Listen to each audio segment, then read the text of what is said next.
I was out doing a delivery one late night. It was probably the longest drive I had ever taken for a pizza delivery. From the pizza place I worked at, it was a 20-minute drive, which isn't too crazy out where I live. Plus, they ordered 4 large pies, so I figured it was a party and I would get a much bigger tip. Navigating the dirt roads at night was always annoying, though. I pulled up to the given address. It was some old, sketchy-looking building, literally in the middle of a forest clearing. There were no cars parked anywhere, or any lights on. I put my car in park and called my boss. I asked him to reread the address at least 3 times to make sure I typed it in right, but that checked out. I could tell he was in a really bitchy mood, and he told me to at least knock on the door and check it out. He would normally get mad if we took back 1 pie, but I was afraid of what he would do if I brought back 4. I was insanely unnerved, but got out anyway and forced myself to the front door of the building. There was no doorbell, so I just knocked really hard. I heard nothing and didn't really expect to hear anything. I was extremely disappointed, not because nobody answered the door, but because I was realizing that it was all a waste of time and gas. I knocked one more time out of desperation,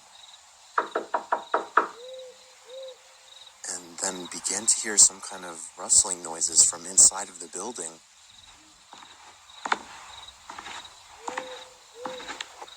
I knocked again and yelled that I was the pizza guy. There was silence now. I felt a bit more uncomfortable now than before. But before I could turn around, I noticed something at the window. There was someone looking through the window. I couldn't tell if it was a man or a woman. All I noticed were their eyes. Their eyes were open wider than I knew possible, staring intently at me.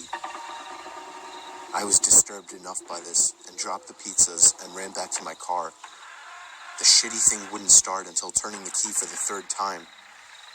I drove off the grass and back onto the dirt road, but I felt the car rocking about, shaking and bumping. Something wasn't right.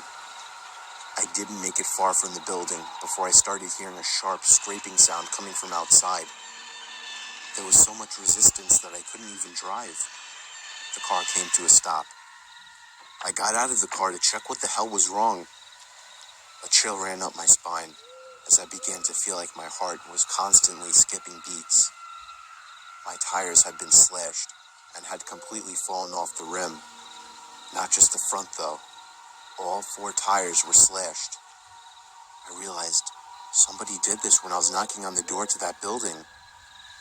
Instead of running, I got back in the car and locked the doors. I was so close to that building, I could practically see it from where I was, if it weren't for the trees blocking the view. I dialed 911 and explained everything to the operator. She told me the cops would be over as soon as possible and that I need to stay hidden. I asked her if it was advisable to stay in the car or run, and she told me it would be best to stay in the car with the door locked.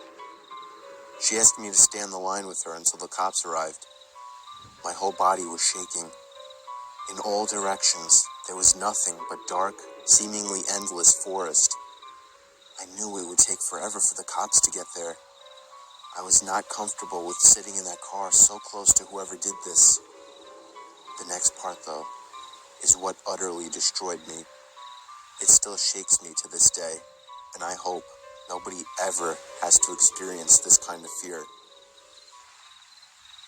As I was scanning all the windows, making sure nobody was outside, I looked in the rearview mirror, and there was the same person I saw at that window. Eyes open wider than ever. I could see now that it was a woman, and I could ever so slightly see a smile begin to spread across her face. I opened my door and full-on sprinted into the woods, not caring how much noise I made. I ran until I was out of breath, which didn't take long, and I hid behind a giant log on the ground. I tried to cover my loud breathing with my hand as I waited and waited for what felt like hours until I finally heard sirens in the distance. I gathered up all the stamina I had left to run all the way back in the direction of the dirt road.